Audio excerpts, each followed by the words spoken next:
What's going on, you guys? It's your boy 3 Stacks in this thing, baby, representing Team Kings of Games. And today I'm coming at you guys with one of the most devastatingly monstrous and overpowered anti-combo board-breaking devastating decks. This is anti-combo Infernoids. This deck is literally geared and tailored to beat combo decks, specifically like Danger Thunder and Pendulum. It's literally here to break boards. It's literally so good at going second that it can break boards that Cyber Dragons can't break. And that's saying something, and I'm so sorry, Cyber Dragon players. I'm so sorry. But the test hands can confirm it and prove it. Like, I have test hands confirming and proving that this deck broke this specific board and then literally still had leftover cards. This specific board, and if you think Cyber Dragons could break it, that's fine. It's Endymion, Jackal King, Borreload Savage Dragon, Odd Eyes Vortex Dragon, Don Dragster, and the Seal. 5 negates and the Seal. So if Cyber Dragons can break a 5 negate Seal board, you know what? Cyber Dragons should have topped the YCS a while ago. But Infernoid's a rogue, and I just really want to bring him to the forefront. You guys have seen my going first variations. You guys see the feast. So that's the kind of thing that I like with Infernoids. They have a sword and shield build. They have attack and defense build. So the defense build for me is the Void Feast build. The build that's focused on Turbongot Lair and Feast. Like cards like Lilith and Arima and Terraforming and Trap Tricks and Void Feast. The going second build is focused on cards like Void Imagination and other cards to get access to that. So you got a Void Imagination build for going second and a Void Feast build for going first. My Void Imagination build is a lot more superior to the going first build. It can do more, it has a higher ceiling, and it's capable of actually breaking boards better, which is insane. So this deck is really strong. If you're tired of losing to combo decks because your Salman Greats, your Gazelle can only do one Send, and your Rank 3 Marcel can only bounce one Colossus. If you're tired of all that, play this deck. I'm telling you, it's insane. Test hands to confirm it, so you can't say anything I'm saying is a lie, because it's all 1000% facts. Sorry, you guys. I don't know what I did here, but I just broke Infernoids. That's how I feel. That's why I'm really happy, very enthusiastic, very energetic. Just the charisma is off the chain right now because I feel like I literally just broke Infernoids. Alright, so let's start off. And you guys are going to be thrown off, so don't judge, because when you see the deck in action, then you'll understand that everything's for a reason. So we'll start off with the Infernoids. We have 3 Decatron. The only normal summon of the deck. Literally, the only normal summon. I was thinking about maining just triple Dinko, so that we can just say everything's for combo if we play Rogue or back row decks, Dinko. Just drop a Dinko and kill him. But 3 Decatron. Normally, Decatron's what's going to enable you to kill your opponent, because it's not only because it's the only normal summon, but because the power and value of 1 Decatron when you're going second trying to break boards, he gets you a toolbox to spot removal and negations. So if you're trying to play against the Pendulum board and you drop him, if they don't negate him, then you're just going to dump a Deviati. So that way, whenever you continue with your plays and attempt to maneuver against them and use, like, for example, Pancratops to pop this card and they change Jackal King to negate this, then you can chain the Decatron, who is Deviati now, to just interact with them further to pick their board apart little by little. And this deck doesn't have to break the board. Sometimes I've been in scenarios where I'd wither it down and drop a Mystic Mine. I'd wither it down, get chip damage, drop a Mystic Mine. Officially, because my life points are higher than my opponents, and they are playing combo like Danger Thunder and Pendulum, who typically do not main Twin Twisters, they officially have lost the duel because they do not have a main deck out to Mystic Mine, and my life points are higher. So sometimes you don't need to break the board. You can just do cheap stuff like that. But anyways, Decatron, you're breaking so many boards with this card, it's insane. You're going to kill your opponent really fast with this deck. And if not, you're just going to drop a mine and just be totally unfair. But who cares? Like, dude, this deck's not meta. It needs something to keep up. We've got 1 Daddy, 1 Mommy, 1 Side to Miss, 1 Harmadig, and 1 Antra. That's it. There's no more Infernoids. I'm waiting. I had to stop and pause because I know somebody's in the comment section right now, like, literally, like, Keyboard Warrior going ham on me saying, this is not an Infernoid deck. You do not know. Dude, I've been playing Infernoid since they came out, bro. I've been playing them since the 3rd day of their release. Come on now, bro. Like, I know how to play Infernoids. Like, but the thing is, and I've said this about them since they came out, they are their worst enemy. This is why Reasoning and Monster Gate were so powerful at that time. They are their worst enemy. They never, ever had a normal summon until Decatron came out. They literally were all bricks in hand. Their main deck monsters for their archetype are their Garnets. They're all Garnets. If you don't have enough Noids engraved, they're Garnets. Because if you have to bench from hand to summon them, my brother, you're taking a -1 or a 2. Like, that's just not good enough. For me, I needed enough valid targets to resolve Imagination. You resolve one Imagination, the duel is over, I'm telling you. You can bait 6 negates, resolve an Imagination, triple pop, pop, pop, clear one of your TR with an summon a Nunku, Raigeki their field, and just, like, I'm telling you, bro, like, this deck can go off. You do not need a lot of Noids, and if you need to manage your resources correctly for the grind game, you can modify your main deck correctly, but I think that these 8 Noids are perfect for me.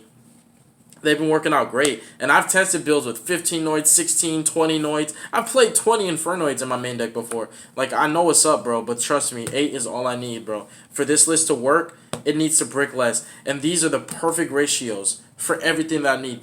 These were hand selected, these specifically. Decatron's a necessity at 3, but these individual Infernoids were hand selected for they have a destiny. I chose him over Petrulia. I chose him over what could have been Petrulia also, and over Parmeas. I chose him over Atondo, and you need these, at least one of each. If you draw it, you can still fuse from hand. Imagination works from hand too. You need at least one of each. You don't need 2 because I do not main deck Feast. Feast is in my side deck for going first. I got my Feast build for going first, my Imagination build for going second. So now for the hand traps, you guys.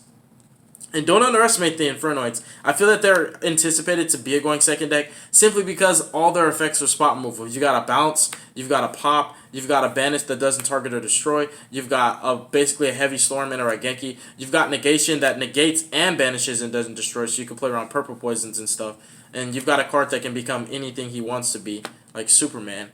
So for hand traps, you've got a lot of board breaking potential, and this deck has a lot of utility cards. We've got triple Phantasme. Helps you out if you draw one of your 8 Noids, put it back. If it's Decatron, keep it.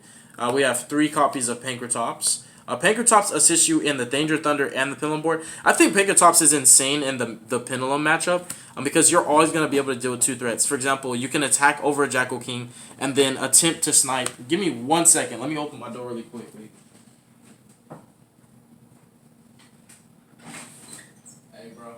Dang, I didn't know you were going to get here that fast. I'm in the middle of my Infernoid profile, but I'm about to finish on my profile.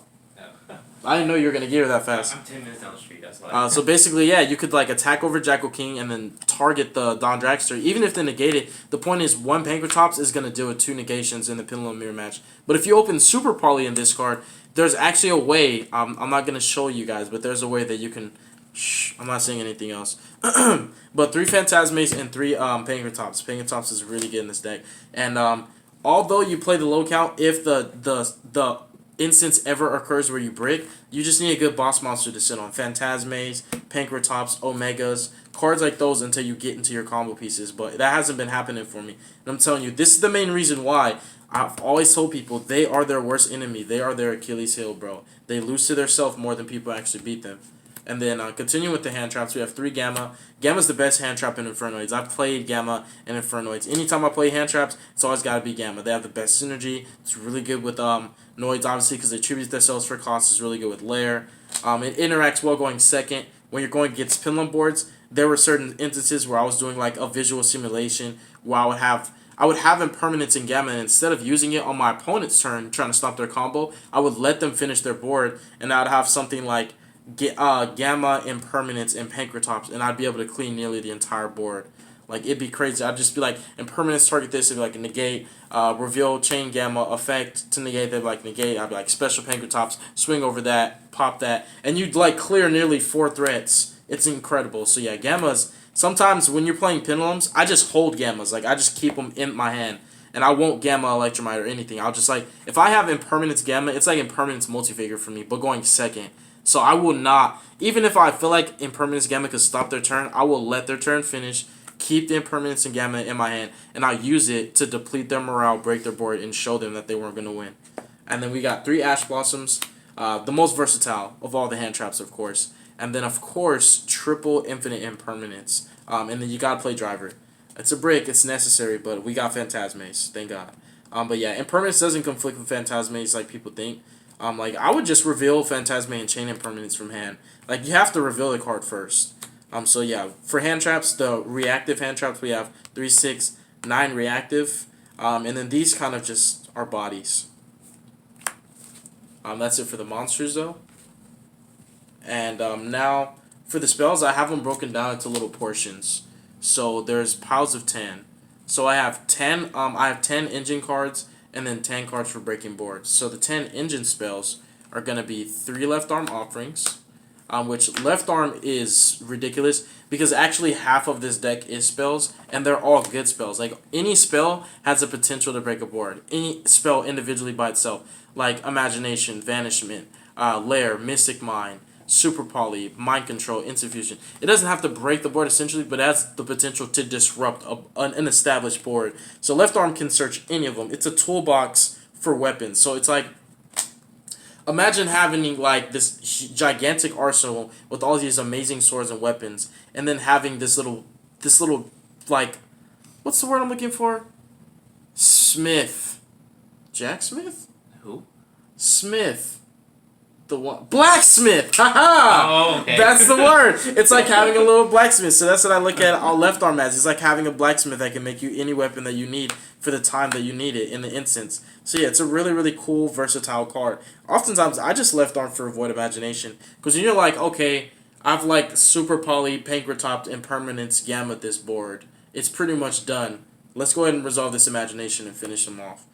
We got 3 Imagination. Imagination is the bomb.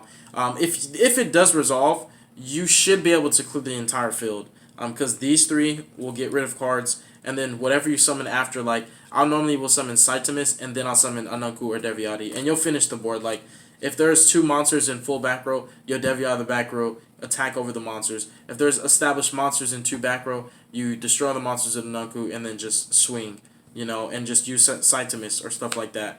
But yeah, Imagination is bonkers, you guys.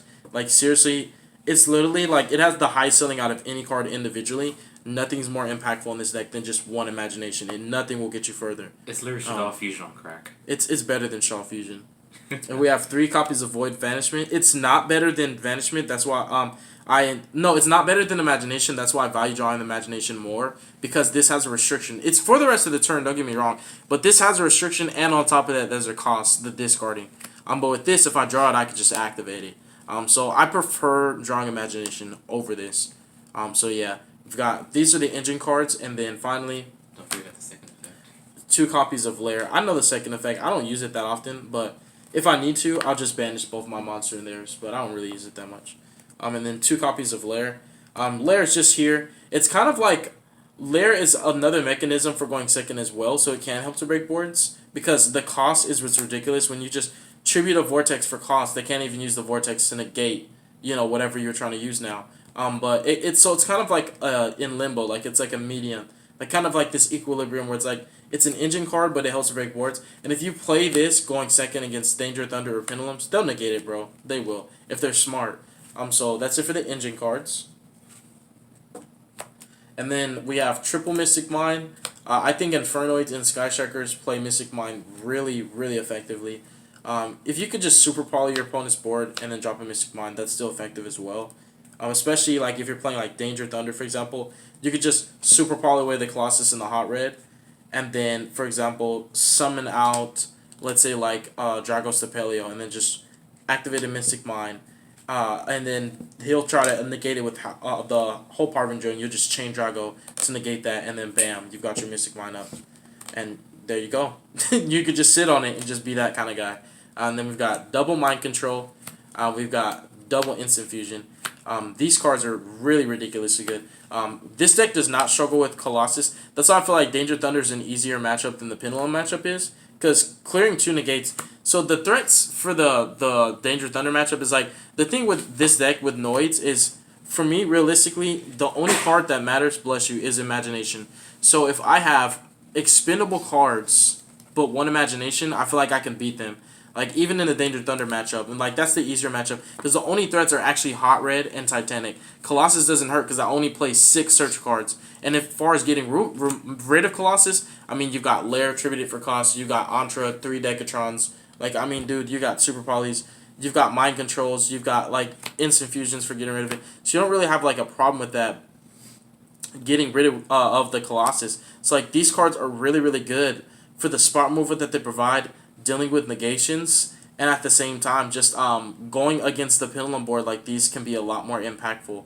They're just super duper strong. Like, Instant Fusion, I like it a lot. Like, it's just so versatile. But yeah, you guys, that's it for that. The main deck's 45, by the way. I'll go ahead and show you guys the extra deck. We've got triple Unts, one Tiara, because I only resolve Imagination once. I only play one Daddy and one Mama. I play one Drago. This is the difference between, I think, breaking the Pinland board and the Danger Thunder and not. If you play this versus playing Starving Venom. I try to tell people, they don't listen. This, it literally is like 2 times better than Starving Venom in every instance in that matchup. This will break a 5 negate board. But if you're playing Starving Venom, you'll only break a 2 to 3 negate board. It depends. But if it's 2 interrupts plus a spear, you still won't clear it with the Super Poly. But if you're playing this, you'll clear 5. And that's just is that one difference. Because the attack and the negation, this attacking over a Jackal King, that's another negate you played through. Then him using his effect to negate is 2 extra interruptions you played through. Plus clearing 2 in order to summon him in the first place. So yeah, I think he's good. I like Mud Dragon because in the instances where Super Poly's target is Mud Dragon, you can combo it off really well with Baguska and or Exoton. If you bricked, then you Super Poly, normal summon level 4, overlay for Baguska. If you didn't brick and you're trying to kill them, you Super Poly, drop a level 4, which the level 4, you literally would just normal summon Decatron, and then you dump Patrulia. I mean, not Patrulia, but Harmadic, and he becomes level 4. You overlay these 2, go into Exoton, activate his effect, they'll try to negate it. You chain his effect again, because it's once per chain. And if they negate it, you've still played through 4 negates with 1 Super Poly. So I think my Super Poly targets are like the best choices. 2 rank 4s. The main time you're going to be summoning them is with the Super Poly interaction. So they're really just, they're combos for going second. This is an instant fusion target as well. This is Cyframe Lambda that I don't have. I apologize for the proxies. Like proxying the 3rd Super Poly, I'm sorry. But Super Poly is pretty high. We got Akashic, Cerberus, Phoenix, Omega. You can't play Infernoids without Omega, bro. And then 1 Black Rose. I feel like you can't play Infernoids without these. Like I could pass on every other synchro, but these have to be in there. They have to, especially Omega. But like with my compact engine on Noids, Omega could get me an extra. Like if I play my cards right, and manage my resources correctly, 1 Omega can get me an additional Onunku summon. Like if I had 1 Noid engraved but 2 banish and just kept grinding it out for 2 turns, he could get me a whole other push for another turn. So I like Omega and Noids. Like he extends turns, and then Black Rose is nuts. Like when you're just baiting negates and out of nowhere you just drop a Black Rose because Decatron is so good. Like yeah, you guys, this deck can be pretty good. It's intended to play against combo decks, so I feel like if you're paired up against combo decks, that's your best matchup. If you're paired up against Dracos, Guru, Sky Strikers, easier, but Draco and Guru, not so much. But any deck that relies on the extra deck, boy, I'm telling you. But yeah, you guys, thank you so much for watching this deck profile. God bless you guys. Make good choices. Don't hurt your brain cells. Stay tuned for future content. You guys stay positive, alright? And check out the test hands, because I wasn't lying, bro. We literally broke a 6 negate pendulum board with the sphere and was like, what's up? We got 3 cards in hand, and you're dead. But yeah, peace out, you guys.